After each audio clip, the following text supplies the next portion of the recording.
Wyoming Territory, 1873.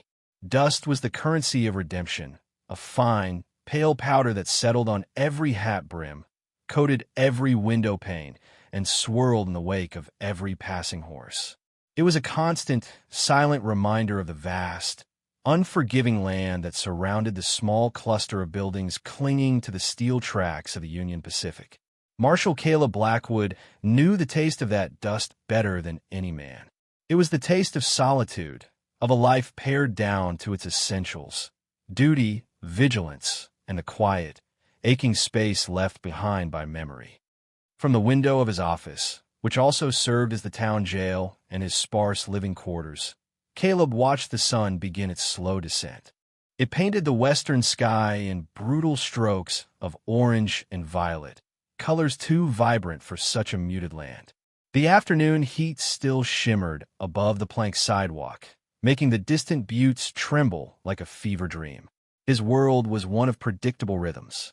The clatter of the blacksmith's hammer, the distant lowing of cattle, the twice-daily shriek of the train whistle that stitched redemption to the rest of the world. He ran a hand over his jaw, the rasp of his stubble a familiar sound in the quiet room. Inside, the air smelled of stale coffee, gun oil, and the sharp, clean scent of the pine logs that formed the walls. A rifle, its stock worn smooth by his hands, leaned in the corner. His badge, pinned to his leather vest, was a small, heavy weight over his heart. It was a weight he had chosen, a purpose he had accepted when all others had been stripped away by a cruel winter and a swifter fever 5 years prior. He turned from the window, his gaze falling on the empty cell at the back of the office. It was rarely occupied. Redemption was a quiet town, too small for ambitious outlaws and too remote for casual trouble. Its residents were weathered people, homesteaders and ranchers who understood that survival depended on cooperation, not conflict. Caleb's job was less about gunfights and more about settling disputes over water rights and convincing intoxicated cowhands to sleep off their exuberance peacefully. It was a quiet life, an empty life, and that was how he intended to keep it. Attachments were a liability. He had learned that lesson in the cruelest way imaginable. Love made a man soft, made him look to the future, made him build things that could be shattered like glass against stone. His ranch, nestled in a valley miles from town, stood as a monument to that folly. The house was empty, the fields fallow. He had built it for Sarah, for their daughter Lily. He had poured his hopes into that soil, and when he had buried them in it, a part of him had been interred alongside them. Now, he lived here, in this room with a cot and a cold stove, a sentinel watching over a town he felt no part of, his heart locked away tighter than any prisoner in his jail. The past was a ghost that walked beside him, a constant, silent companion. In the quiet moments, he could still hear Sarah's laughter, a sound like wind chimes in a summer breeze. He could feel the impossible lightness of Lily's small hand in his. These memories were both a comfort and a torment, a reminder of a life that felt as distant as a foreign country. He had walled himself off from the possibility of new connections, believing that to feel nothing was safer than to risk feeling that kind of pain again. Solitude was his armor. The vast, empty landscape of Wyoming was not his prison. It was his fortress. A long, mournful whistle sliced through the afternoon quiet. The 4 o'clock train from Cheyenne. It was a sound that always stirred something in him, a brief, unwelcome flicker of curiosity about the world beyond his self-imposed borders. People came and went on that train, faces full of hope, searching for a new start in the West, and faces etched with failure, retreating back to the lives they had fled. Caleb watched them all with the same detached interest, seeing them not as individuals, but as part of a tide that washed in and out, leaving him undisturbed on his shore. He straightened his vest out of habit, the worn leather creaking softly. The train's arrival was a minor event, but one that required his presence. He was the law, and the platform was where his jurisdiction began. He would stand there, a silent observer, his expression unreadable, his presence enough to deter any potential trouble. He would watch the few passengers disembark, see them met by family or collected by wagon, and then he would watch the train pull away, taking their stories with it. And his world would return to its quiet, predictable rhythm. He picked up his hat from the desk, settling it low on his brow, and stepped out into the swirling, golden dust, unaware that the approaching train carried a disruption that would shatter his solitude forever. The steam engine hissed to a stop, a great black beast breathing a sigh of relief at the end of its run. The groan of the brakes and the clang of coupling cars were the loudest sounds Redemption had heard all day. A handful of people waited on the wooden platform, a rancher collecting a crate of supplies, the station master wiping his hands on an oily rag, and Marshal Caleb Blackwood, standing apart from the others, his thumbs hooked into his gun belt. Only one passenger disembarked, a woman, and from a moment her booted foot, impossibly delicate and clean, appeared on the carriage step. She was a stark and bewildering contrast to the world she had just entered. She was a splash of color in a sepia landscape. Her traveling suit was the deep blue of a twilight sky, impeccably tailored but now creased and dusted with the grime of her long journey. A matching hat, adorned with a simple feather, was pinned to a cascade of honey-blonde hair coiled neatly at the nape of her neck. Caleb watched from beneath the brim of his hat as she descended, clutching a small valise. Her shoulders were straight, her chin held high, but he saw the faint tremor in her hands and the way her eyes darted across the dusty street, searching for a familiar face in the small crowd. There was a weariness about her, but it was overshadowed by a palpable sense of expectation, a hopeful energy that felt alien in this town of weary endurance. This was a woman who belonged in a parlor in Philadelphia or Boston, holding a porcelain teacup, not standing on a splintered platform in the middle of the Wyoming Territory. Her name was Eleanor Vance, and she had wagered everything she had left in the world on this moment. An orphan since the age of 16, she had exhausted her meager inheritance and her patience with the limited options available to a woman of her station back east. The advertisement for a governess, placed by a Mr. Silas Croft of Redemption, had seemed like a deliverance. His letters had been eloquent and reassuring, painting a picture of a respectable, motherless family in need of a guiding hand for two young children. He had promised a new life, a purpose, a home. Now, standing in the oppressive heat, with the scent of coal smoke and dry earth filling her lungs, a sliver of doubt began to pierce her carefully constructed hope. She scanned the faces again. The rancher grunted as he heaved his crate. The station master was busy with the baggage car. The marshal, a tall, imposing figure whose gaze she could feel even from a distance, remained unervingly still. Mr. Croft was not there. A man finally detached himself from the shadows of the station house and ambled toward her. He was not the distinguished, silver-haired gentleman she had imagined from the letters. This man was stout, with a florid face and small, shrewd eyes that appraised her with an unsettling familiarity. His suit was expensive but ill-fitting, and a gaudy ring glinted on his pinky finger. "Miss Vance?" he asked, his voice a low rumble. "I am Jedediah, Mr. Croft's associate. He sends his apologies. Urgent business called him away." Eleanor felt a wave of relief, quickly followed by another prickle of unease. "Oh, I see. Will he be returning soon? He mentioned his children would be eager to meet me." Jedediah's smile did not reach his eyes. "The children, yes. All in good time. For now, Mr. Croft has arranged for you to have a room over at the Saloon. The finest accommodations in town." The word hung in the air between them. Saloon. A cold dread began to seep into Eleanor's bones, chilling her despite the heat. Every instinct, honed by years of navigating a world that was not always kind to a woman alone, screamed that something was terribly wrong. "The Saloon? I believe there has been a misunderstanding. My position is as a governess. A room in a saloon would be highly inappropriate." "It's just until Croft gets back," the man said, his tone shifting from oily courtesy to impatience. He reached for her valise. "Come now, you must be tired." Eleanor pulled back instinctively.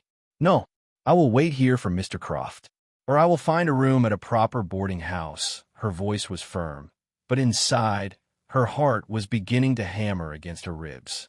She was alone, thousands of miles from anything she knew, and the promise that had carried her here was rapidly dissolving into a terrifying lie. Caleb had watched the exchange, his initial detachment evaporating. He knew Jedediah. The man was a hired hand for Silas Croft, a newcomer to the territory who had been buying up land with a ruthlessness that set Caleb's teeth on edge. Croft was a man who moved in shadows and dealt in whispers, and he did not strike Caleb as the kind of man who would have children in need of a governess.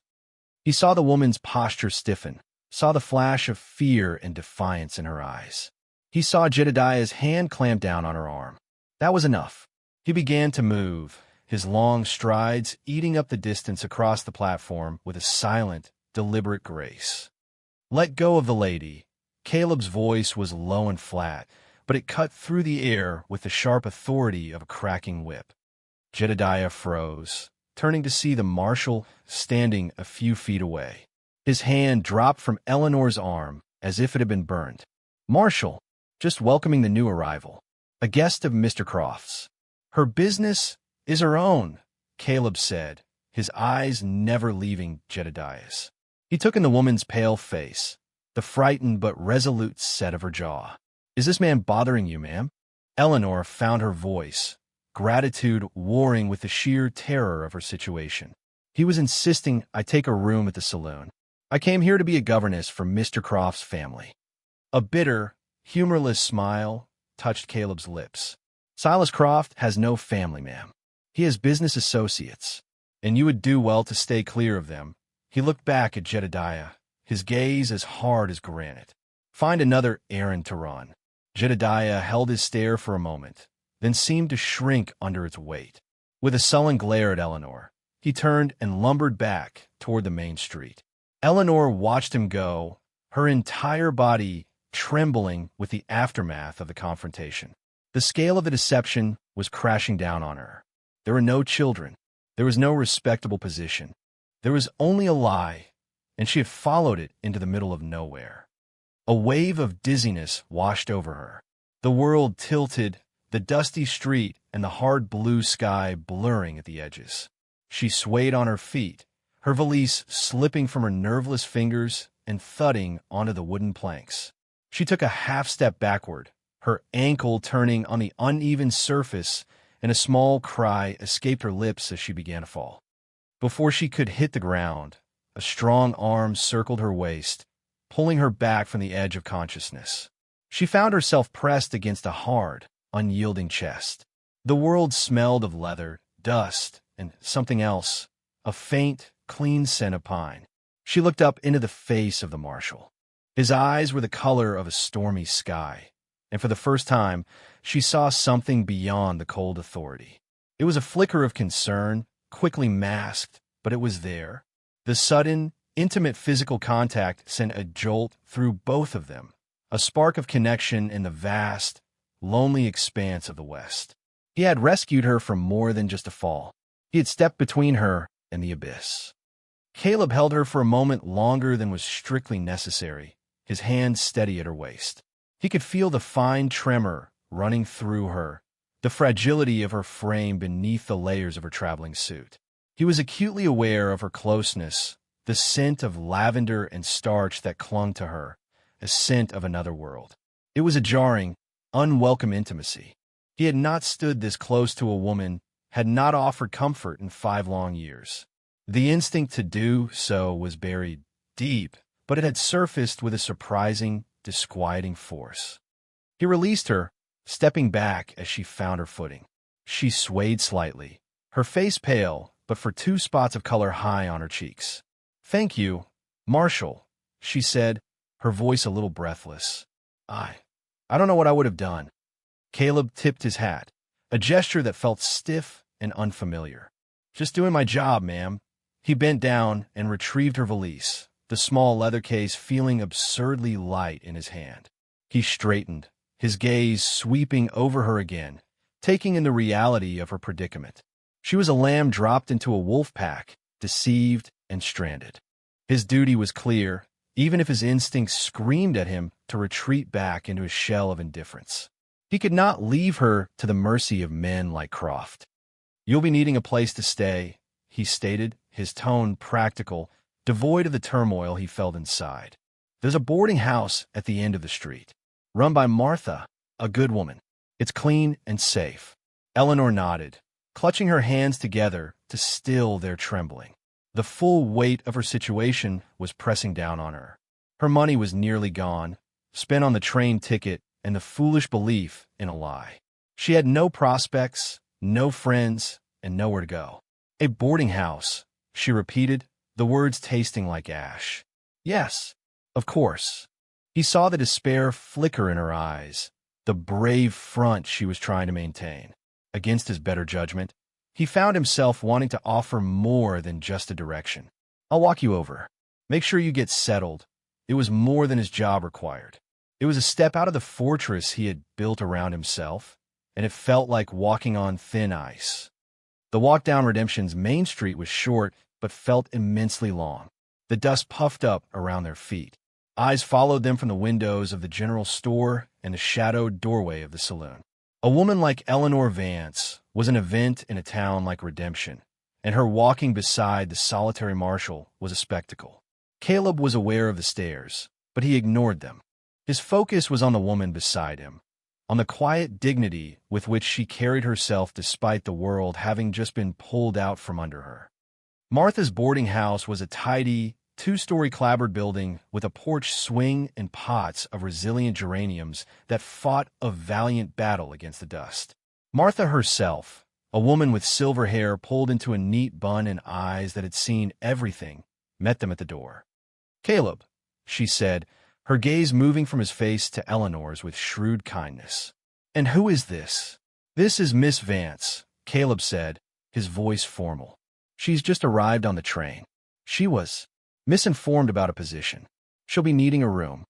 Martha's perceptive eyes took in Eleanor's fine but travel-worn clothes, her pale face, and the protective way Caleb stood beside her. She understood the situation without needing any further explanation. "Of course. Come in, dear. You look exhausted. We've got a lovely room at the top of the stairs. Catches the morning sun." She ushered Eleanor inside, her warmth a stark contrast to the harshness of the street. Eleanor paused in the doorway and looked back at Caleb. "Marshall, I can't thank you enough. You have been a great kindness to me." "Just see you're careful, Miss Vance," he said, his voice gruff. "This isn't Philadelphia. Men like Croft, they don't take kindly to being thwarted." He handed her the valise, their fingers brushing for a fleeting second. Another jolt, another unwelcome crack in his armor. He turned to leave before he said or did anything else he would regret. Later that evening, after Eleanor had washed the dust from her face and changed into a simpler dress, a knock came at her door. It was Martha, carrying a tray with a bowl of hearty beef stew, a slice of fresh bread, and a glass of milk. "I thought you might not feel up to joining the other boarders tonight," the older woman said gently. "First days are always the hardest." Eleanor's composure finally crumbled. Tears welled in her eyes as she took the tray. "You are too kind. I don't know how I can pay for this. I used most of my funds to get here." Martha waved a dismissive hand. "Don't you worry about that for now.